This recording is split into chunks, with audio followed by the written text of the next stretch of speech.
เฮลโลมื้อนี้มาแต่เช้าในน้อยหนึ่งเนาะจุเนาะอืมมื้อนี้มาแต่เช้าในน้อยหนึ่งเพราะว่าเจ้าหน่อยสิไปเปิดห้านแก้ไขแจ้งการเมื่อวานนี่เด้อว่าที่ว่าสิไปมื้อนี้สิปิดห้านแม่นว่าบ่ได้ปิดเด้อมื้อนี้สิไปเปิดห้านปกติก็ลองแต่งหน้าเจ้าหน่อยสิลงไปเปิดห้านเนาะเพราะว่าก็ลองแต่งหน้าพอดีตื่นมาตอนเช้าสิบอกให้ฟังตื่นมาเมื่อเช้านี่แล้วก็ก่อนจะไปล้างหน้าแล้วก็เลยแหกตาเบิ่งเฟซบุ๊กเนาะแหกตาเบิ่งเฟซบุ๊กเบิ่งไว้ตรงใดๆเนาะแหกตาเบิ่งเฟซบุ๊กแล้วก็ได้มีอีกแล้วสวยคอมเมนต์ขี้นอแตดอีกแล้วเอาสบายดีตอนเช้าเด้อสบายดีเด้อสบายดีเด้อสบายดีตอนเช้าสบายดีตอนเช้าเด้อสบายดีทุกคนสบายดีแต่เช้าเมื่อนี้มาเช้าหน่อยหนึ่งเนาะป้ายังมีคนอุตส่าห์ครับยังอุตส่าห์มีคนเข้ามาเบิ่งสวยขอบใจหลายๆ FC ที่ติดตามกันมาตลอดเนาะขอบใจหลายๆเด้อที่ติดตามกันนะเด้อขอบใจขอบใจหมดเจ้าหลายๆที่เป็นกำลังใจให้ข่อยผ่านมานี่นะเมื่อเช้านี้อีกแล้วสวยเปิด Facebook มาเบิ่งคอมเมนต์ตุ้งติ้งเนาะก็มีคอมเมนต์เข้ามานั่นแหละก็เบิ่งคอมเมนต์อีกแหละอีแก้วบ้านนี้กูเป็นแก้วมือวานนี่กูเป็นคนไทยมือวานนี่สูมือวานนี่โอ้ยเจ้านี่นะสิแมนคนไทยพิมพ์แต่ภาษาไทยมามือเศร้านี่แก้วแดงลูกหลานแก้วมามือเศร้านี่กูคือสิเด็เป็นลายสันสาดแต่สูปวดโพลีเนาะสูเนาะให้กูเป็นลายศาสตร์กระดอกกระดี่เบิ่งตลอดเจ้ขอบใจหลายๆจ้ะขอบใจหลายๆทุกคนนี่ห่าวเจนางโอ้ยบันนี้ชายขอเป็นจีนบอกนี่ห่าวเอาเจ้านี่ห่าวกับนี่ห่าวไอ้ซุมเจ้ามือว่านี่ฮะก็มีคอมเมนต์เนาะคนไทยเจ้าต้องเป็นคนไทยเขียนมีแต่ภาษาไทยมือเศร้านี่แก้วสู่แก้วอีแก้วอีลูกหลานแก้วนั่นนี่อีแก้วแดงแก้วละล่ากับว่าได้สู้ตกแก้วแดงเป็นอย่างบอกแท้มันมีอลีบอกแก้วแดงอะนะถามอลีมันมีแท้บอกแก้วแดงอะนะบอกเคยเห็นมันเป็นอะไรแก้วแดงหน้าตาเป็นจังไดบอกเคยหูจักแล้วก็บอกเคยเห็นแก้วแดงชุมเจ้าสบายดีเจ้าสบายดีเจ้าน้องสาวหนึ่งคนงามสาวหนิงหรือสาวหนึ่งนั่นแหละโมทันไหนได้เป็นแก้วบ้านนี้ชุมเจ้าเมื่อวานนี่เป็นไทยเมื่อวานนี้ข่อยก็ยังชี้แจ้งอยู่เนาะว่าข่อยนั้นโคตรเสื้อสังขยาโคตรวงพงเผาข่อยนะคนลาวก็ยังเว้าอยู่กระบอกได้เมื่อวานนี่เป็นไทยและมือนี่ให้แก้วแดงและสู้และที่อีกอันหนึ่งหากูบริสมินป้ายแตกดอกเพื่อได้ว่าอีกสังกัดว่าโลดกูบริสนใจบริสะเทือนบริมันสิมาสอซนกับชีวิตกูมันสิมาซอยอีสังกูได้แล้วก็ว่าอันอีสังแม่พิมพ์ของซาเพิ่นตอบคอมเมนต์มาได้เมื่อวานเนี่ยเนาะก็มีหลายคอมเมนต์ที่เขาไปโจมตีเพิ่นเนาะว่าพิมพ์ภาษาไทยก็ได้นั่นนี่ก็อ่านออกก็พอจังซั่นจังซี่เนาะก็มีหลายคอมเมนต์ไปตอบโต้เพิ่นเท่าแม่พิมพ์ของซานะสุดเจ้าและเพิ่นน่ะมีคอมเมนต์มาว่าสิได้บัดนี้เพิ่นว่าได้กะว่าเฉพาะผู้ที่ต่อต้านผู้ที่ต่อต้านอยู่ในขบวนการกูบ่ได้อยู่ในขบวนการกูบ่ได้ต่อต้านที่ไปขี่ฮีโร่แตกไปซะก็ไปโลดข่อยบ่ได้อยู่ในขบวนการของผู้ใดทั้งสิ้นข่อยเป็นแค่มนุษย์ป้าที่ข่อยเดือดร้อนแล้วข่อยก็ว้าวซื่อๆข่อยบ่ได้อยู่ในขบวนการใดข่อยบ่ได้แม่นสิเกี่ยวกับหมวดเจ้าแต่หมวดเจ้าสิผิดกันหมวดเจ้าสิเถียงกันสิหยังกันมันบ่ได้เกี่ยวกับข่อยอย่าสิมาเมารวมเอาข่อยน่ะไปอยู่ในขบวนการของพวกเจ้าข่อยบ่ได้อยู่ในขบวนการข่อยสิแจ้งเลยพี่น้องเอ้ยโอ้ยจะเป็นซ่านปิดห้านบ่เคยมื้อนี้บ่ได้ปิดมื้อนี้เปิดห้านปกติจนสิแจ้งอีกเทื่อนึงสิโพสต์แจ้งอีกเทื่อนึงว่าเปิดห้านที่แรกว่าสิปิดห้านแล้วเขาสิขุดห้องเนาะแล้วบัดนี้เนี่ยเขามาถามสร้างแล้วว่าเราขุดมื้อนี้นะบ่ฮอดห้านข่อยอาจจะฮอดแต่ห้านโทรศัพท์ข่อยก็เลยว่าสิเปิดแล้วอาจจะปิดมื้ออื่นถ้าข่อยมาเบิ่งว่ามาฮอดหน้าห้านตอนนั้นแล้วข่อยสิถ่ายรูปแล้วสิโพสต์ลงเด้อว่าปิดห้านแต่ว่ามื้อนี้บ่ได้ปิดขอแจ้งการอีกเทื่อนึงเนาะว่ามื้อนี้บ่ได้ปิดห้านเปิดห้านตามปกติเด้อพี่น้องเด้อผู้ใดอยากได้สวยงามๆตังหูงามๆสุดคำงามๆใส่ไปงานดองแรงก็ขอเชิญได้เนาะห้านคำพอใจเฮายินดีต้อนรับทุกคนเลยขอชี้แจงหน่อย1ซูมมาบัดนี้เพิ่นว่าข่อยนี่นะซุมเจ้าเข้าใจบ่แปลว่าอยู่ในขบวนการต่อต้านรัฐบาลนั่นนี่แหละแบบประมาณว่าคันข่อยพิมพ์ภาษาไทยแล้วเพิ่นบ่แน่ใจในสันสาสตร์ของข่อยแล้วเพิ่นจะซอยข่อยบ่ได้นั่นนี่นะพระเจ้าบ่ต้องมาซอยกูสิมาซอยกูต่อต้านรัฐบาลบ่ต้องมาซอยกูบอกเลยบ่ต้องมาซอยข่อยเด้อพี่น้องเด้อเดี๋ยวอ้ายแม่พิมพ์ของชาติเจ้าบ่ต้องมาซอยข่อยเพราะว่าข่อยบ่ได้ต่อต้านหยังทั้งสิ้น ข่อยบริต่อต้านผู้ใดอยากขี้เนาะแต่ได้เรื่องของหมดเจ้าผู้ใดอยากเห็นได้มันเรื่องของหมดเจ้าข่อยบริต่อต้านไผหมดเดี๋ยวนี้นะข่อยเพียงแต่ว่าข่อยบ่มีเพื่อนคนถูกบางคนเขาบ่มีเงินซื้อทอใส่ซื้ออันนั้นคือประเด็นที่ข่อยยกมาเว้าข่อยบ่ได้เว้าอย่างนั้นแต่ส่วนห้านข่อยน่ะข่อยซื้อใส่เองคนคุดนะกรรมกรข่อยก็จ้างคุดเอง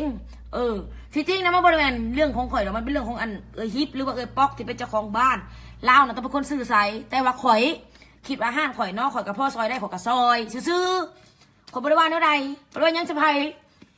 แล้วข่อยกับบริวารยังใส่รัฐบาลแล้วข่อยกับบริวารยังใส่อันคนลาวอยู่ต่างประเทศแล้วข่อยกับบริวารยังจะไพไอเรื่องที่ข่อยพิมพ์ภาษาไทยเนี่ยเนาะก็คือข่อยชี้แจงสุพังเลยว่าข่อยอยากให้หลายคนอ่านออกซื้อเท่านั้นและข่อยนี่เนาะอีกบาทหนึ่งนะซุมเจ้าข่อยบริเวณพวกต่อต้านนั่นนี่แล้วก็บริอยู่ในขบวนการใดๆทั้งสิ้นข่อยอยู่ในขบวนการป้าเดือดร้อนป้าอยากเบาข่อยอยู่ในขบวนการอันนี้ขบวนการป้าพี่น้องเอ้ย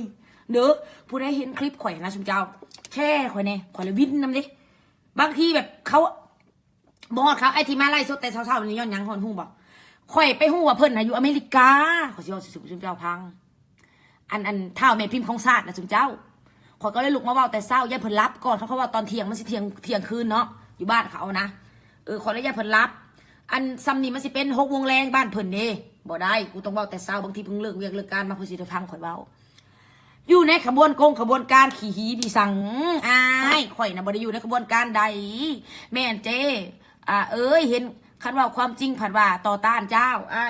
ข่อยบ่ได้ต่อต้านไผเด้อรัฐข่อยก็บ่ได้ต่อต้านแล้วก็คนลาวนอกข่อยก็บ่ได้ต่อต้านข่อยบ่ได้อยู่ในจำพวกใดข่อยอยู่ในจำพวกประชาชนที่ข่อยหันเดือดร้อนแล้วข่อยก็เว้าแล้วข่อยก็เห็นใจคนที่เขาถูกข่อยก็เว้าข่อยบ่แม่นสิว่ามาเว้าออกมาเลยต่อต้านว่าจะรัฐจังสั่นต่อต้านหลักจะสิบ่ข่อยบ่ได้ต่อต้านผู้ใดทั้งสิ้นบ่ได้ส่อเรื่องของหมดเจ้าอยากเป็นอะไรกันอยากพิดกันมันก็เรื่องของหมดเจ้ามันไม่ได้เกี่ยวกับข่อยไม่ได้เป็นสิอยากต่อต้านผู้นั้นต่อต้านผู้นี้เรียกบ่มีสิมาหาเฮาใส่หัวบ่ได้เสียเส้นบ่ได้เอ็นรุดขนาดนั้นข่อยเป็นเพียงแต่ประชาชนคนธรรมดาเดือดร้อนกระทามกระไทยไปเนาะเดือดร้อนได้ซากระทามเบิ่งมันบ่เลยบางทีเพิ่นเห็นใจเพิ่นมาซื้อใส่ให้แม่นบ่เลยก็ประมาณแบบนั้นแล้วบัดนี้เนาะบ่ซื้อใส่ให้ข่อยก็ยาดอกไปซื้อให้ผู้ที่เขาทุกข์เขายากกว่าข่อยหั่นน่ะก็ได้ข่อยบ่ได้เว้าใส่ดอกว่าให้มาซื้อใส่ข่อยค่ะบ่เป็นหยังสำหรับข่อยนั่นได้อยู่ว่าฉันจะไปอันมันหยังอันนี้มาเห็นข่อยเว้าหนึ่งต่อต้านบ้าอย่างข่อยบ่ได้ต่อต้านอ้ายเจ้าเข้าใจไหมข่อยเลยวินนำแล้วบัดนี้มีคอมเมนต์นึงน่ะซุมเจ้าคันซุมเจ้าเป็นข่อยนะซุมเจ้าสิบ่แม่นต้องเว้าดอกแต่ละมื้อค่ะคันซุมเจ้าเป็นข่อยเด้อแต่ละมื้อเหมือนซุมเจ้าแบบข่อยงงกับคอมเมนต์เพราะว่ามันมีหลายฝักหลายฝ่ายซะเหลือเกินมาบัดนี้ด่าเขาอีห่าว่ะด่ากูเพื่อกูคือบ่ได้เคยไปด่าพ่อกูใดมาด่ากูตายเชิญตายเขาเจ้าบ่มักข่อยนะเชิญตายข่อยสิบอกกันอย่ามายุ่งอย่ามาเกี่ยวกับชีวิตข่อยอย่ามาส่วนข่อยเข่าฝ่ายนั่นฝ่ายนี่ข่อยบ่ได้อยากเข่าฝ่ายใดแล้วข่อยบ่ได้อยากเป็นต่อต้านใดแล้วข่อยก็บ่ได้เม่นอีหยังทั้งสิ้นบอกตรงๆบ่ต้องมาส่วนข่อยเว้าแท้บ่เป็นหยังเงินข่อยก็หาเองได้ข่อยมีกินอยู่บ่ต้องส่วนข่อยไปเข่าฝ่ายนั่นฝ่ายนี่ขอร้องแจ้งไว้แต่หน้าบ่อนี้เลยเด้อบ่ต้องมาส่วนข่อยว่าซั่นซะไปเบื่อแต่ละมื้อนี่กูลุกมาเว้ากะผิดมีหยังของมึงกระโดดกระเดี่ยเถอะชีวิตกูนี่ว้าวว่ารัดเพิ่นหันอันเฮียห้องต้องการมาให้ซื้อใส่ก็เว้าเท่านี้นึงแหละก็บ่ได้เว้าไปสั่งดอกก็บอกว่าประชาชนทุกคนเนาะอันซื้อใส่เองเด้อทอเด้อก็นั่นนี่ซื่อบางฝ่ายพะว่าเขียนแต่ภาษาลาวพิมพ์แต่ภาษาลาวบางฝ่ายพะว่าบางฝ่ายพะว่ายังก็เขาว่าแก้วแดงแล้วพวกบ่มักกูนะเซิร์นมึงหนีเซิร์นมึงตายมึงบ่ต้องเข้ามาเบิ่งคลิปกูแล้วก็บ่ต้องเข้ามาด่ากูแล้วก็บ่ต้องมาเว้าอีหยังใส่กูบ้านพ่อมึงนะโคตรพ่อมึงนะบ่ได้ซื้อข้าวให้กูกินคู่มื้อนี่อันข้าวแต่ละคำแดกใส่ปากกูหาเองกูสิสแต็กยังกูซื้อกินเองพวกขี้เนาะแต่ทั้งหลายที่สั่งกูนะเซิร์นตายกูสิบอกว่าเซิร์นหนีบ่พอใจกูหลายแหล่ไปหลดตำตายซะมันแล้วโอ้ยเข้ามาด่าม้าจังสั้นควายจังซี่โอ้ยพวกขี้หีกูสิเว้าสู้ดีตายเลยสู้กันดีตายแท้ๆกูสิบอกกันสู้ก็มีปัญญานั่งด่าแต่อยู่นี่แหละอันนั่งด่าแต่อยู่ใน Facebook นี่แหละกูสิเว้า มึงมีปัญญาบอกไปเห็นให้ประชาชนอยู่ดีกินดีมึงมีปัญญาจะมานั่งด่ากูเวลากูเว้านี่แหละกูชิเว้าหันมึงมีปัญญาบอกไปซื้อท่อใส่ให้เขาหันมึงมีปัญญาบอกไปเห็นถนนหนทางให้มันเดินแมนแลนสะดวกหันเฮ้ยเขามาด่าคันมึงแน่จริงอะนะมึงมาด่ากูอยู่ห้านหันมึงมาไหมมึงมาด่ากูเบิ้งอยู่ห้านหันกูสิพับลูกตะกั่วให้มึงกินซะมาแล้วกูเบื่อนังหนามึงดิแม่นกูตังเว้าขี้เดียดเด้เก่งแท้ๆอยู่ในหน้าเฟซบุ๊กหันอีห่าอีคุ้ยจังสั้นอีคุ้ยจังซี่อีม้าจังสั้นอีม้าจังซี่แน่จริงมึงมาด่ากูอยู่เพื่อนนี่มึงมาแน่กูจะเอาบาทาให้มึงกินนี่เก่งแท้ๆอยู่ในหน้าเฟซบุ๊กนะพวกนักเลงคีย์บอร์ดพวกสนตีนกูละเบื่ออันนี้ว้าวเด้ความว้าวความจาเพื่อนอะไรสิครับว่าไงครับตื่นแล้วกำลังแต่งหน้าจะไปเปิดร้านแล้วโดยว่าไงลูกยังไม่ตื่นครับยังบ่ทันตื่นอ้ายสิมาจากโมงอ้ายบ่มาบ่มื้อนี้ป้าพาคนขับบ่สิมาลงเทโน่แหละป้าสิได้ขับไปเอาคนขับอยู่โอ้เจ้าบ่ขึ้นฮอดข่อยบ่รออยู่โอ้ยปิดร้านจังโมงวันนี้น่ะมื้อนี้อยากเห็นยังปิดห้านมื้อนี้สิไปดองได้เจ้าบ่ไปดองกับข่อยบ่ป้าบ่ได้ไปดอกพาอยู่ข่อยคิดว่าสิปิดห้านตอนบ่ายๆประมาณบ่าย2บ่าย3แล้วก็สิมาแต่งตัวไปดองป้าน่ะมีแต่เฮ็ดเวียกบ่ไปไสน่ะมีจักเถื่อบ่มีคนอยู่เลยแม่จ้ะมีต้องไปดองกับลูกกับที่หน้าได้เสมอนี่นะดองที่ไหนดองอยู่ห้องแฮมต่องพาไซโอ้ยปาสิกลับจากมุงเดี๋ยวมาลองคนขับก่อนเราคนขับมามันไม่เคยมาจะมาลงที่โดนมาจากไอ้บ้านนาบันีอย่างอันแรกอันเจ้าสิได้กลับมาบอหรือว่าให้ข่อยพาลูกไปดองนำจะพาลูกไปดองน้ำได้ตามไปไปน้ำดอกเจ้านายนี่ได้ข่อยก็อยากพาไปแน่อยากพาไปแน่พาเราไปเลยแล้วโอเคเขาจะสิแต่งเขาจะสินุ่งเครื่องแต่งโตพานายไปออกงานเดือนสัมมแรงนี่บอกนายนอนจากโมงเมื่อคืนเนี่ยนอนมาตี2ตี3เลยโอ้ยตากระบะผัวข่อยเฮ็ดเวียกห้ามลุงห้ามคำโอ้ยเพื่อครอบเพื่อครัวเพื่อลูกกับเมียฮะรถติดอยู่ตอนนี้ตามแถวรถติดโอ้ยรถติดอยู่สิได้อีกแล้วบ้านี้ไม่ให้โอเคแล้วมีโทรหาสาวลูกตื่นแล้วสิให้เขาโทรหาโอเคครับทอนนี้เด้อครับโดยแต่งหน้าก่อนผัวคอยบริมาเขานอนเฮือนเมื่อคืนนี่ก็ได้พี่น้องเฮ็ดเวียกเฮ็ดงานเพื่ออยากได้เงินให้ลูกให้เมียบ่แม่นสิธรรมดาหาเงินเพื่อสิได้สิมีถ้าถูกฮอดทุกมื้อนี่ก็บ่ได้แม่นสิเป็นเรื่องง่ายบ่ได้ไปขอผู้ใดมาสแต็กบ่ได้ขอผู้ใดกินก็ไม่ได้ขอแบบขอผู้นั้นมากินขอผู้นี้มากินบ่ได้มีผู้ใดมาช่วยเหลือยื่นเงินใส่มือใส่หยังก็บ่ได้มีบ่แม่นตังเราสิมาดาวนะโอ้ยกูละเบื่อฟังแน่เวลากูเว้าค่ะสุเอ้ยสุมเจ้าฟังแน่เวลาข่อยเว้านั่นเวลาข่อยออกคลิปแต่ละคลิปสุมเจ้าก็เนาะบ่แม่นสิฟังละใส่สมองน้ำเวลาพังคนคิดพิจารณาแบบเวลาคนหนึ่งนี่นะสิเขามาด่าคนหนึ่งนี่นะชุบเจ้าคิดออกบ่สมมุติเนาะสิเขามาด่าข่อยแม่นบ่สมมุติว่าคนพวกนี้บ่มักข่อยสิเขามาฆ่าข่อยเจ้ากระพังของข่อยก็อ่ะแล้วบัดนี้เจ้าสั่งข่อยย้อนเหตุผลใดที่เจ้าสั่งข่อยย้อนอีสังประมาณแบบนี้นะชุบเจ้าคิดออกบ่อันนี้เป็นหยังเข้ามาบ่ได้ถามหาถามซิคุยเข้ามาบ่ได้ถามหาถามซิอีพีบ้าเข้ามาบ่ได้ว่าหน้าว่าหลังอีสะเงออีพีบ้าพ่อมึงตายกูสิบอกหั่นแล้วมันคือว่ากูแสบปลายแตกกูบอกเวลามึงด่ากูนะบอกค่ะบริสมินปลายแตกแม่แต่จังหน่อยค่ะสิบอกให้บ่ต้องมาด่าข่อย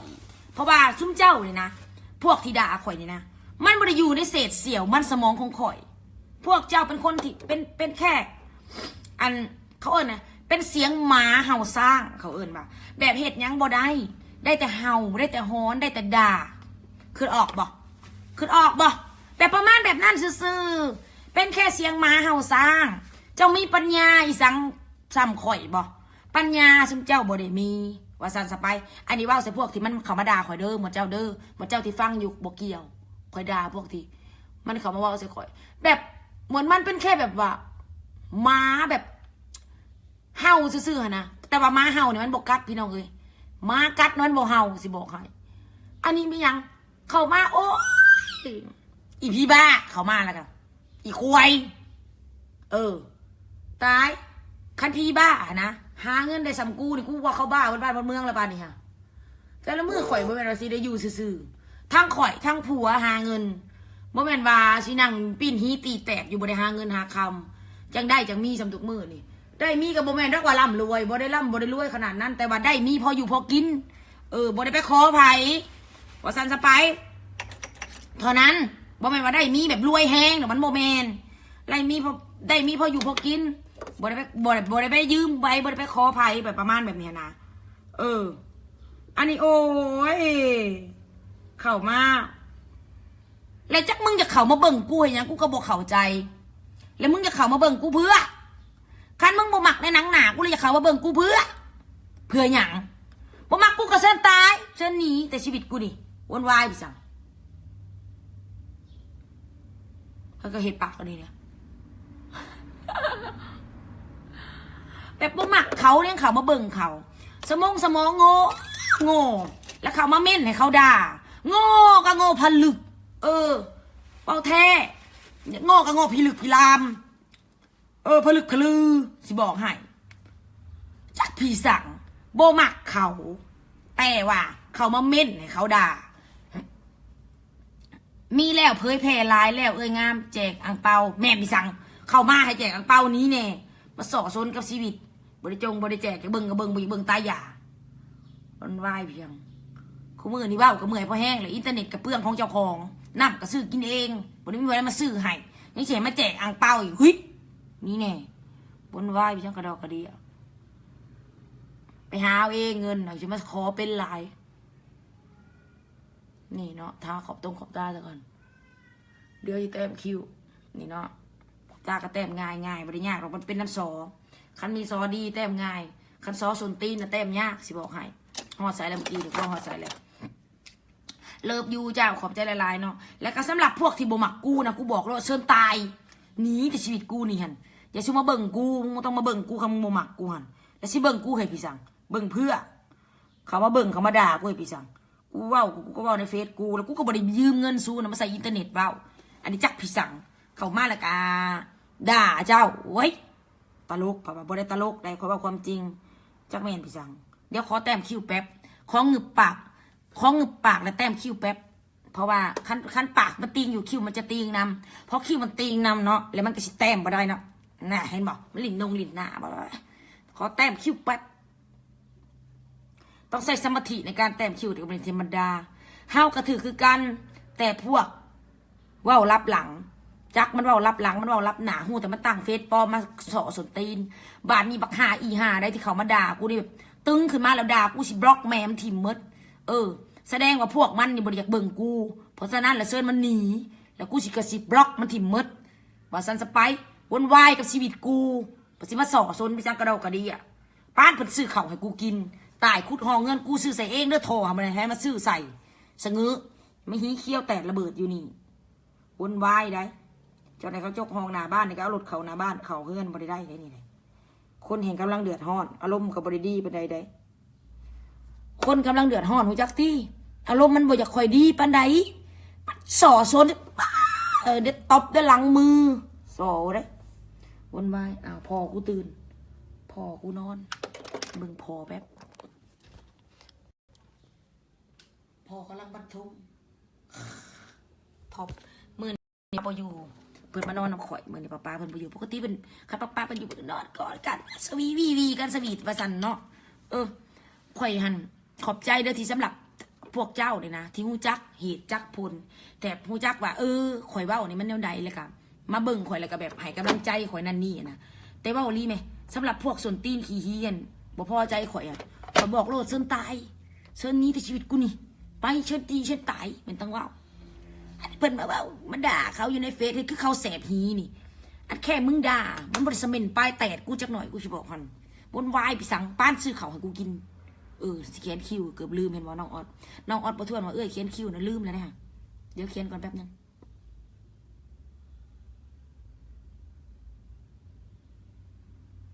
เป็นผู้หญิงเนี่ยก็แสนลำบากเนาะตื่นมากต้องเขียนตกเขียนคิ้วเขียนขอเขียนคอเขียนตาสันๆมือนี่เจ้อารมณ์เสียแต่เศร้าแท้บ่อารมณ์เสียในใด ตื่นมาไปอ่านคอมเมนต์มีแต่คอมเมนต์ขี้หีคอมเมนต์ดีๆจะไปใส่เมิดคอมเมนต์แต่ละคอมเมนต์ได้คืออยากตายนี่ด่ากูสอดเมื่อวานนี่มื่อนี่ไผว่าอันบริว่าให้เจ้าสำหรับคนธรรมดาเขียนอะไรก็เขียนโลดแต่ว่าสำหรับคนที่ต่อต้านรัฐบาลนั่นควรเขียนภาษาลาวหูขี่กูนี่กูบ่ได้เป็นคนต่อต้านรัฐบาลกูสิเป็นวายพี่สังกูจะเขียนภาษายังกระยากูทำไมมันเรื่องของกูเพราะฉะนั้นมื่อนี่ไผว่าเจ้าหน่อยสิแคปเด้อเจ้าหน่อยสิแคปอันทีคอมเมนต์เพิ่นฮะให้เบิ่งว่าเพิ่นว่าในใดคอมเมนต์เพิ่นตอบมาเพิ่นถึกด่าหลายได้เมื่อวานนี้เนาะหลังจากที่ออกคลิปไปแล้วก็มีคนเขาไปด่าเพิ่นบักหลายเขาว่าเพิ่นทั้งงูมันวายพี่สังเขาจะเขียนภาษาอย่างเรื่องของเขาว่าสิเพิ่นเดือดร้อนที่มือนี่เพิ่นมาคอมเมนต์ว่าเขียนภาษาอีหยังก็ได้ขอแต่บ่แม่นอยู่ในขบวนการต่อต้านนั่นแหละก็เจ้าก็ควรเขียนภาษาลาวกูบ่ได้อยู่ในขบวนการต่อต้านบ่วายกับชีวิตกูหลายมันวายซุมื้อนี้เนาะนอกจากลูกกับผัวกับแม่แล้วบ่ได้แค่บ่ได้เลยกูมื้อนี้ชีวิตข่อยบ่ได้แม่นว่าสิมีคนมาซื้อเลี้ยงซื้อเกลือซื้อเบิ่งมีคนมาให้เงินให้คำสนับสนุนในการต่อต้านบริมีเด้อสิบอกให้เด้อเงินอินเทอร์เน็ตก็ซื้อใส่เองเด้อบริแมนสิไม่อันนี้เป็นอย่างเดี๋ยวกูเขียนคิวให้แล้วก่อนเนาะจะมาบอกกันต่อเขียนคิวพอแล้วมันเบ้ากันต่อมันตีงนี่เดี๋ยวคิวสิเบื้องตามเบื้องสูงไหว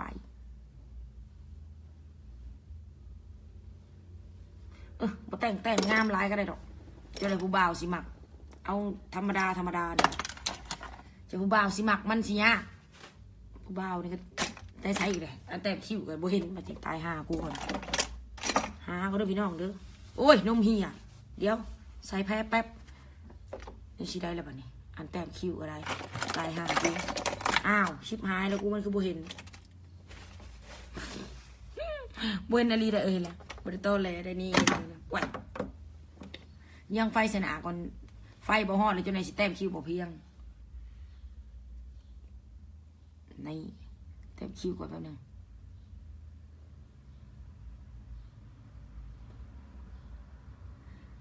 ติดตามนางกับหล่ามาแต่ดนแล้วจักอีสังอ่านบ่ทันไปแล้ว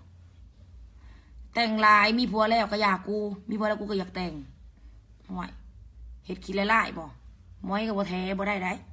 มีผัวแล้วเขาก็ต้องให้งามอยู่ตลอดเวลาบ่แม่นสิมีผัวแล้วเลย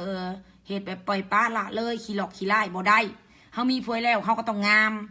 ให้สะพรึงไว้ผัวจังหักผัวจังแพงบ่แม่นสิมีผัวแล้วบ่แต่งปล่อยให้ขี้ฮีเกิบก็บ่เสร็จบ่ล้างบ่ได้ฮีนี่ก็ต้องให้หอมอยู่ตลอดเวลาน้ำยาดีๆต้องซื้อมาใส่แนวใดมันสิถูกใจผัวมัดใจผัวมันแข็งย่ำได้เสียบเข้าไปก็ให้แบบหอมกุ่นอย่างประมาณแบบนี้นะสุเนาะต้องตอบสนองหัวคุยผัวได้อยู่ตลอดเวลาแบบให้ผัวเห็นย่ำได้ก็มีอารมณ์ประมาณแบบนี้เนาะมันจะบ่จะขึ้นไปมีนอกไม่น้อยประมาณนั้นได้บ่แม่นสิมีผัวแล้วเลยสิบ่แต่งปล่อยให้ขี้ฮีเกิมกับบ่เสร็จบ่ล้างบ่ได้เป็นผู้หญิงเฮาจะต้องรักษาหนังหนาเงาหนาตัวเองไว้แล้วก็แต่งให้มันงามตลอดเวลาบ่ให้มันมีทางตีมันจะบ่มีเจ้าไหนมันว่ามึงอะขี้ร้ายเห็นบอกกูจะไปมีเมียน้อยนะเถียงมันบ่ได้เพราะฉะนั้นเฮาต้องให้งามอยู่ตลอดเวลาบ่ให้มันเบาใส่เฮาเอาไหมมึงไปมีเมียน้อยกูก็สิมีผัวเลยน้อยเลยผัวน้อยพ่อกูสิมีบัวบุญธรรมพดนะมันก็ญาติเฮามีเฮางามสั้นซะเพราะฉะนั้นเป็นผู้หญิงผู้หญิงบอกว่าสิเอาผัวแล้วหรือว่าบอกเอาก็ตามมึงจะต้องทำตัวงามๆเขาไว้คันมึงบอกงามมันก็สิพาของอ้าวไปมีเมียน้อยเจ้าเสื้อข่อยนี้เจ้าเสื้อข่อยนี้นมแฟบๆกับไปเชิมดังแหมบๆกับไปเชิมอ้นวายพี่สังจักสิตายยามใดบางคนมัวแต่ญาติโอ้ยไปเสริมนมยันเป็นมะเร็งเต้านมตายยาฮีแม่มันกูเป็นมะเร็งเต้านมตายก็ดีกว่าผัวกูมีเมียน้อยแล้วกูใจตายน่ะได้วุ่นวายได้กับชีวิตอันนี้มัวแต่ย่านนั่นย่านนี้ย่านจะหน่อยกับบริเหตุอียังจักเถื่อขี้ล่าอยู่นั่นแหละบริหอดสีใดขันเฮางามแล้วนะสิบอกให้ขันเฮางามเฮาเลิศแล้วนะมันสิไปใส่ผู้ชายมันสีมันก็ต้องกำนมก่อนมันสีบ่กำนมมันสีแล้วสะบอก สีมันก็ต้องกำนมก่อนเพราะฉะนั้นนมต้องเห็ดใหญ่ๆไว้โลดเอาไว้เปิดหน้ามันย้ำมันเบ้าอีกอย่างที่แบบว่าอารมณ์โบถือใจเขานะมึงจะได้เถ่านมตีหนังเดี๋ยวสิวนวายครูมาโลดครูนมตีหนามาโลดผู้ชายนะผู้ชายนี่เนอะบว่าสิเป็นเจ้าบว่าสิเป็นนายบว่าสิเป็นไผก็แล้วแต่ล้วนแล้วแต่ต้องการผู้หญิงที่แบบว่างามดีเขามาอยู่ในชีวิตบุ้ยไผดอกต้องการพวกขี้หนากาขี้ไล่นุ่มกับแบรนท้องกับลายหีกับดำไผสิอยากสู้ชิเลียแล้วสมมติเงยหน้าเขาไปชิเลียหีเมียเปิดออกมาป้าหมอยยุ่มยุกอยู่ติดเต็มไปหมดม้อยนี่ก็ฮัดแท้ออกแน่บอลได้ที่แบบว่ามันหนาแห้งๆก็แท้ออกสิหีนี่เนาะมันดำลายก็เห็นได้แสมันขาวเนาะก็หาวิธีการบางทีดำอยู่กับดำให้มันดำแบบมีเสน่ห์ดำแบบเป็นตะหยากตะเลียบ่แม่นสิหีก็ปล่อยให้ขี้ไล่บ่ได้แต่ละมื้อนี่เสียเวลาน้ำคิวอยู่ประมาณ15 นาทีบ่ได้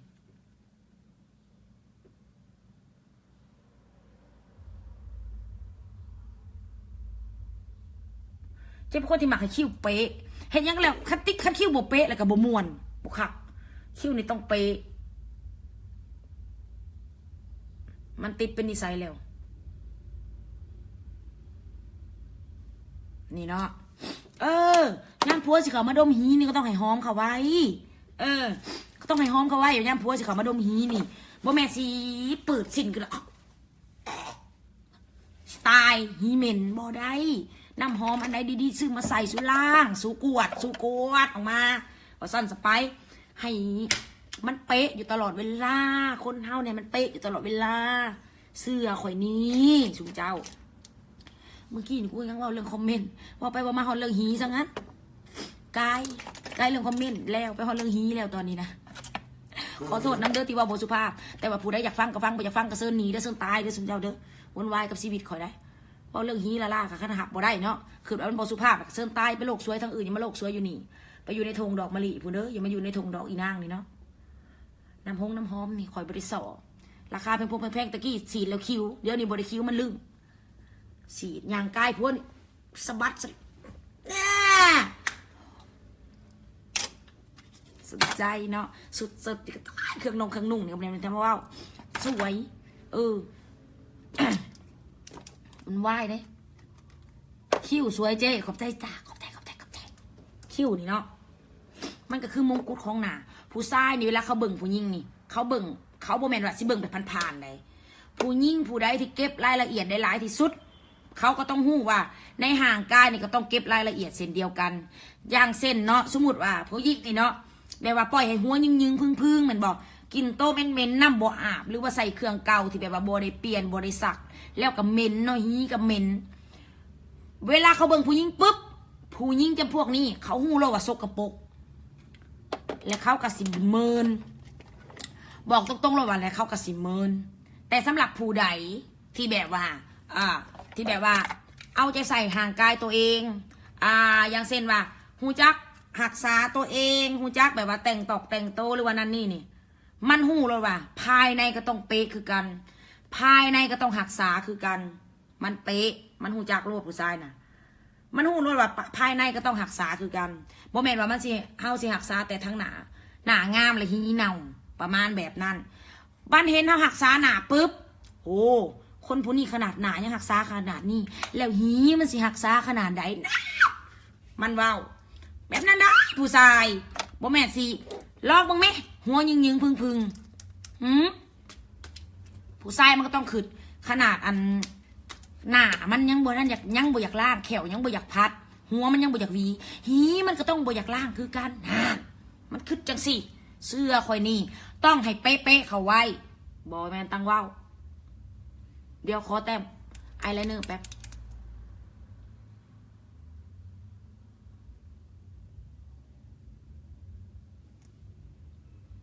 ปิ๊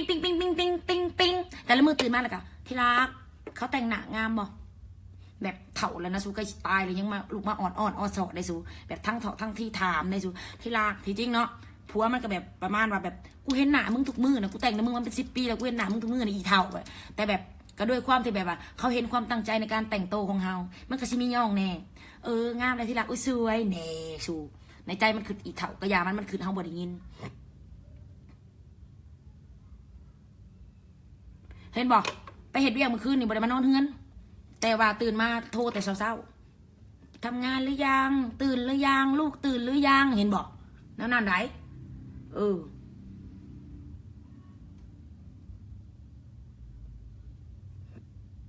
เดี๋ยวแต้มอะไรเนอร์แบบอย่าพาเดี๋ยวเบาๆนำมันต้องใส่สมาธิในการแต้ม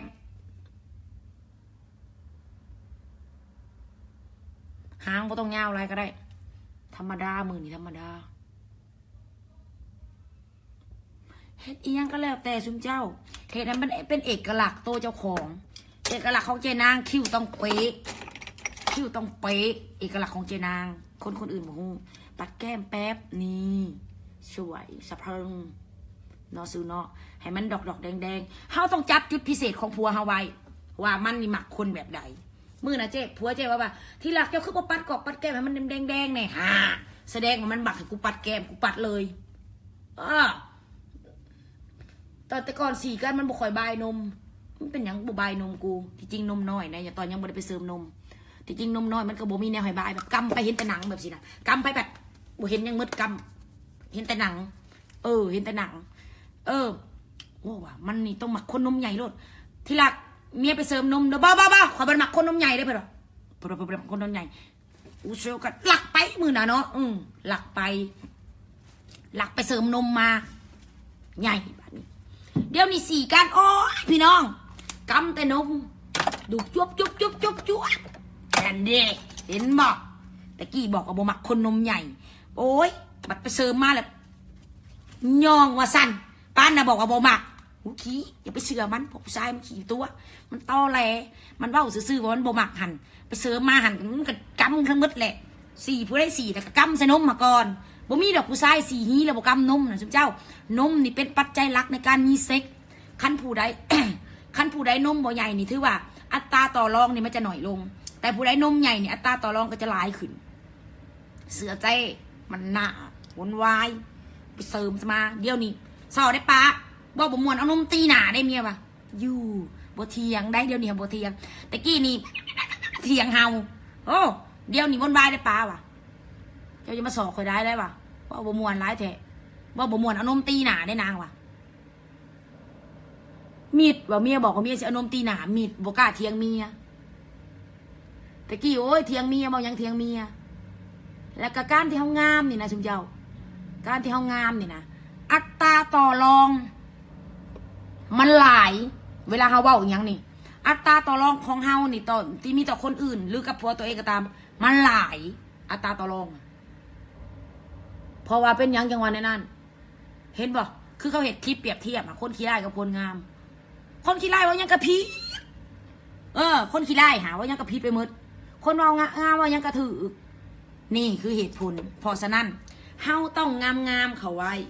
เฮาก็ต้องแบบว่าสะพรึงเขาไว้ว่าสั้นซะบอกนมล้นเดี๋ยวนี้นมล้นงับแพ้ขึ้นก่อนสู้สิเห็นนมกูเดี๋ยวนี้บริวนไว้เดี๋ยวนี้เนาะสนใจกับชีวิตสะพรึงเห็นบ่สวยเห็นบ่สู้ดึงแพ้ขึ้นสู้ลายบดีปัวสิห้าเป็นตาย่านแท้มียังเป็นยาย่านแท้มึงเป็นตาย่านก็ออกไปทำไมสงือเป็นตาย่านยังเขามาเบิ่งโง่แท้ปึ๊กแท้เป็นตาย่านยังเขามาเบิ่งตายแนวนี้ก็มีคนเฮาเป็นตาย่านพี่สังเป็นตาย่านกันนี้แหละเขามาเบิ่งให้พี่สังตายแนวนี้ก็มีคนเฮาโง่เนาะหูจักเป็นตาย่านก็ยังเขามาเบิ่งพูดตรงดีจังเอาสิว่าอ้อมให้พี่สังว่าอ้อมมันยังให้มันเมื่อยคนเฮานี่บ่ต้องว่าอ้อมว่ายังก็ว่ามันตรงๆโลดเป๊ะๆโลดยิ่งเขาเป้าโลดสุเจ้าสิว่าอ้อมให้พี่สังให้มันเมื่อยเดี๋ยวขอวีผมไปทรงผมกับเดิมๆแหละทรงเดิมๆเห็นทรงอื่นบ่ได้กับผมบ่ค่อยมีคนผมหน่อยยกสูงนี่ทรงเก่าภาษาอังกฤษแต่ไม่ต้องพิมพ์มาเดี๋ยวอ่านไม่ออกแต่งหน้าไปใส่เจแต่เศร้าแท้ไปเปิดห้านไปเห็ดโดนละบอเจฮะก็ได้ปีหนึ่งฮะก็ไปแต่งงานกับผัวมานะสู่8-9 ปี10 ปีสิเว้า แต่งงานกับผัวมา มันสีกับมันก็บ่เคยกำนมน้อยเด้มันก็บ่เคยกำแล้วก็บอกว่าข่อยเป็นบ่มักกำนมเพิ่นว่าไดเพิ่นว่าข่อยหันสีได้อยู่เพราะบ่มักกำนมเพิ่นว่าเพิ่นสีได้เพิ่นบ่มักกำนมเพิ่นบอกข่อยบ่มักกำนมว่ะนางไปเสริมนมมาเลยซุนวายนางไปเสริมนมมาคู่มือนี้โอ้ยไอ้เวลา4-5 ขวบคนย่องค่อยๆก็ได้ผัวย่องค่อยๆก็ได้นมอ่ะย่องเอาแท้ย่องเอาว่าอีนวลมาสั่นให้ก็กังฟูโพดโพเพิ่นหาได้ป้านน่ะว่าบ่มักกำนมตาหน่ายแนวนี้ก็มี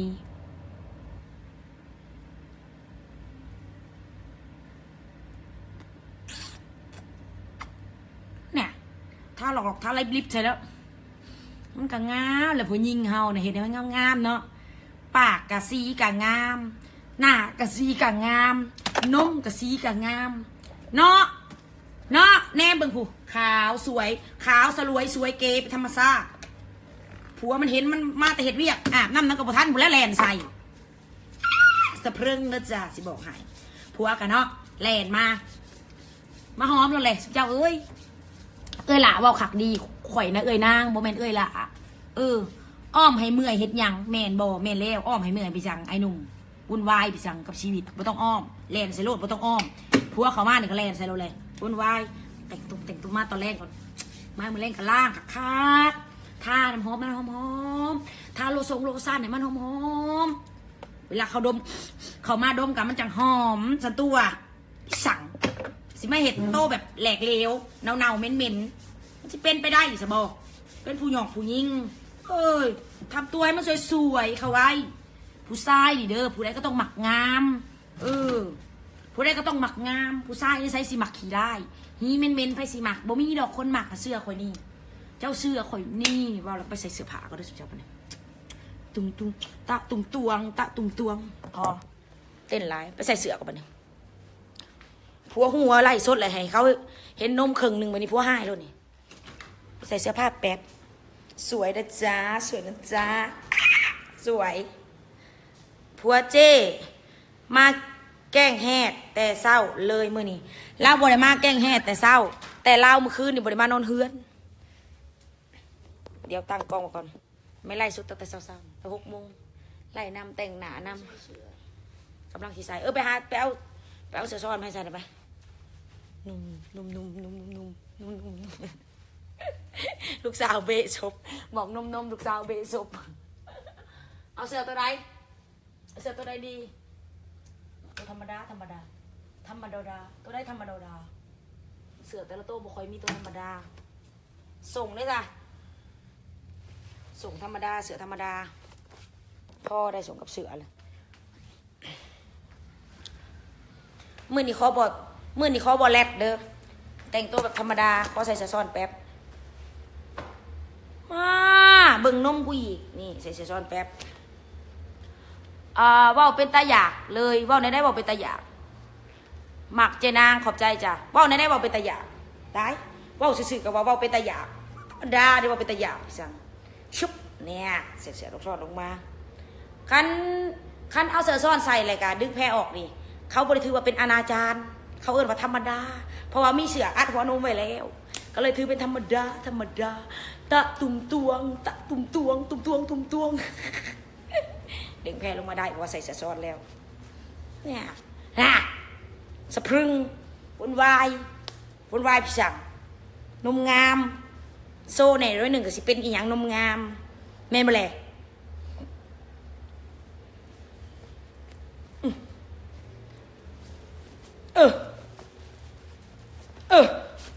พอผัวสิไปใส่เสียคันเฮางามแล้วผัวมันสิไปใส่คนขี้ไล่ผัวนี่ปะหมดคนงามผัวเขาสิหนีปะเขากับแพงแม่นบ่แหละไม่ดีมีหยังแต่งตัวกับโบเป็นแม่นบ่แหละแต่งโตกับโบเป็นนมกับแปะซะดั้งกับแมบซะหน้าก็แต่งโบเป็นหัวก็ยึงพึงไผสิมากเขาก็หนีหาไปเป็นเมียไปหามีเมียน้อยมาแล้วว้าวแม่นบ่แหละคนนี้เป็นมีเมียน้อยนี่เป็นมีเมียน้อยมาเลยไผสิอยู่เขาก็หนีมาเลยเพราะฉะนั้นแหละเขาต้องสะพรึงเข้าไว้แต่ว่าต้องแต่งตัวแต่งธรรมดา เอากระเป๋าก็เด้อสิไปเปิดห้านแล้วได้บัดนี้ได้พี่น้องเอ้ยสอดสนได้วนวายได้เปิดห้านก็ได้บัดนี้ได้น้องเขาตื่นมาตอนเช้าแล้วก็แต่งหน้าแต่งตายังเรียบร้อยแล้วสะพรึงไหมพี่น้องแต่งหน้าแต่งตาเรียบร้อยแล้วก็ไปเปิดห้านเปิดห้อย ผู้ใดที่อยากจะได้คำงามๆมือนี้ก็สามารถมาเลือกซื้อราคาได้โหลดอยู่ห้านคำพอใจเอาเดี๋ยวขอโอ้ลืมหูดฉิบหูดละขอเก็บเครื่องสำอางติดโตไปเผื่อเติมเผื่อตื่มน้ำหลังต้องมีแนวถือไปนำเพราะว่าเจ้าหน่อยทำบ่ถือเครื่องสำอางไปหนามันเจือนมันยั้งแล้วมันสิบ่มีแนวโบกเข้าใจพี่น้องอุปกรณ์เก็บเอาให้มันมืดเก็บเอาให้มันมืดอุปกรณ์พ่อเขายังบ่ตื่นเดี๋ยวเบิ่งพ่อเขาก่อนนายเอ้ยมีไปเปิดห้านก่อนเด้อหนูบ่ปวดฉี่บ่หนูบ่ปวดฉี่บ่ปวดแล้ว เขาปวดแล้วหนูบ่ปวดฉี่บ่เขาปวดแล้วเก่งช่วยกูเลยเมื่อยน้ำลูกกูชาติว่าเก่งกระโดดกระเดียปวดโพเดี๋ยวก็ต้องหาอุปกรณ์ให้มันครบก่อนเด้อก่อนจะออกจากเฮือนนี่เฮาก็ต้องเบิ่งก่อนว่าอุปกรณ์เฮามันครบหรือยังมีอีหยังแน่อันแรกเลยที่เฮาขาดบ่ได้นั่นก็คือเงินแล้วก็สิมีกระเป๋าเครื่องสำอางโทรศัพท์มือถือแนวขาดบ่ได้เดี๋ยวกูเปิดเสียงแป๊บสายสากโทรศัพท์แนวนี้ขาดบ่ได้นี่สายสากโทรศัพท์ใส่เข้าไปในกระเป๋าใส่สากโทรศัพท์แล้วก็สิมีสร้อยแหวนนาฬิกาลืมใส่แป๊บใส่แหวนใส่นาฬิกาก่อนแล้วก็บาทเท่าไรเจ๊มื้อนี้ราคายังบ่ทันมาเด้อแต่ว่ามื้อวานเนี่ยขายอยู่บาทละ22,000มื้อนี้ราคายังบ่ทันมาเถื่อจักหน่อยสุดยอดเลยครับขอบใจข่อยเบิ่งเจ้าว้าวมีความสุขขอบใจหลายๆอ้ายคันเจ้าเบิ่งข่อยว้าวมีความสุขเจ้าก็เบิ่งคันว่าผู้ใดเบิ่งข่อยแล้วบ่มีความสุขแล้วมีแต่ความทุกข์เนาะแล้วก็เชิญหนีเชิญตายพวกใดที่แบบว่าเบิ่งข่อยบ่มีความสุขแล้วก็เชิญตายเนาะนี่ใส่แหวนใส่ยังเข้าไปแบบว่าเฟอร์นิเจอร์ในห่างกายเฮานี่ก็ต้องให้มันมีเฟอร์นิเจอร์ในห่างกายเฮานี่ก็ต้องให้มันครบอันใดบ่มีก็ขอผัวที่รักค่ะที่รักจ้าสีน้ำหอมเวลาไปใส่กันเนาะสุเนาะโอ้ยนี่จาก3-4ปืดให้มันหอมไปฉี่แม่ลูกไปฉี่ไปจาก3-4ปืดแล้วมันก็หอมพอดีคนนี้อะไรลูกอะไรมันยังลูกไอ้ยังกันนะในสายเบิ่งเนี่ยโอ้โหเยอะแยะจังเลยนอนต่อลูกสินอนต่อบ่ลูกสินอนต่อบ่เครื่องเห็ดเวียกเฮามียังแน่เฮาก็ต้องอย่าลืมเครื่องเห็ดเวียกเฮาเป็นต้นเซนคือเจ๊กะสิมีพวกเมื่อกี้ในกระเป๋าเนาะแล้วก็แม็กบุ๊กที่เห็ดเวียกเฮาก็ต้องให้มันครบเฮาก็ต้องเสกเครื่องก่อนออกจากบ้านบ่เฮา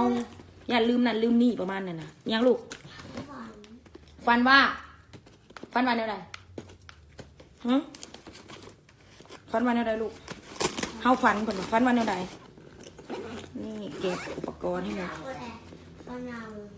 ฟันว่าแนวใด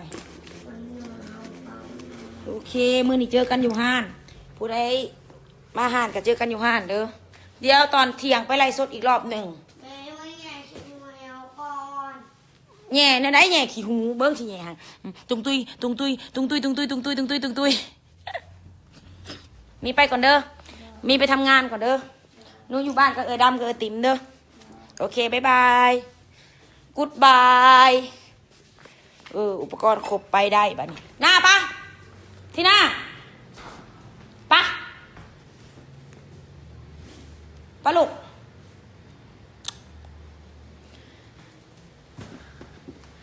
คำคือขายดีเนาะย่างน้ำหลังเอาแบบเป็นลมเลยเนาะเจนางโมเป็นดอกน่าเอาเครื่องไปขึ้นรถนะติม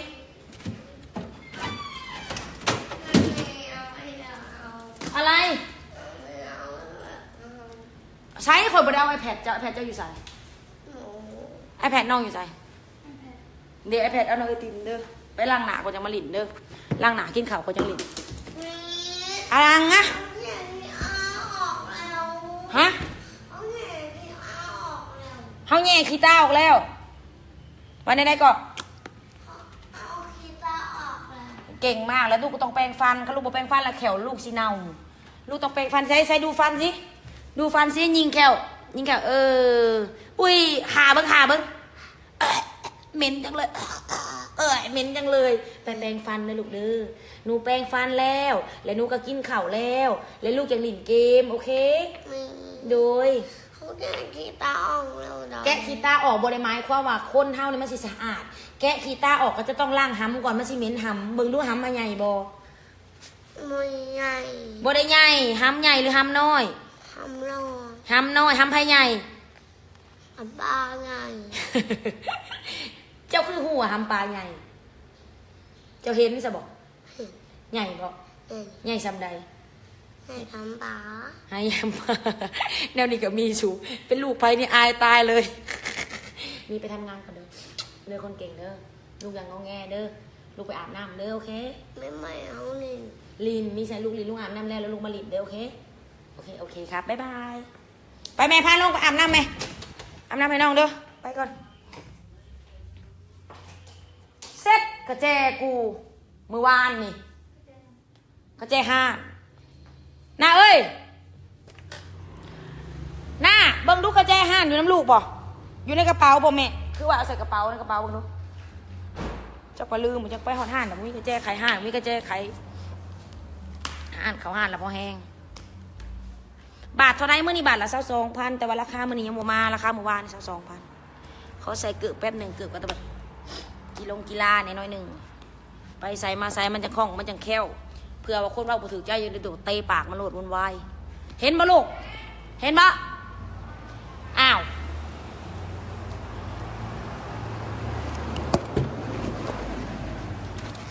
ฮะเมื่อวานนี่แม่อันนั้นเบิ่งจับกล่องเบิ่งคักแล้วบ่อ้าวบ่มีกระเจใครห่านเลยนี่พอแล้วตายห่ากูก่อนคือว่าจกใส่กระเป๋าคักแน่นะวานแม่ซื้อเบิ่งในห้องเอาต้องขอลาไปแล้วสำหรับคลิปนี้พ่อกันอยู่ห้านตอนเที่ยงยังสิไลฟ์สดอีกเทื่อหนึ่งคันว่างโอเคเนาะสำหรับผู้ใดที่อยากจะติดตามเจนางกะกดไลค์กดแชร์กดติดตามยังไปโลดถ้าผู้ใดอยากเบิ่งก็เบิ่งผู้ใดบ่อยากเบิ่งก็บ่ต้องมันดราม่าสิกูแล้วก็เซิร์นนี้เซิร์นตายแต่ชีวิตกูเนาะสำหรับคลิปนี้ต้องขอลาไปแล้วต้องไปหากระแจห้านไปเปิดห้านก่อนเจอกันอยู่ห้านเดิมมื้อนี้บ่ได้ปิดห้านเดี๋ยวเปิดห้านตามปกติบ๊ายบาย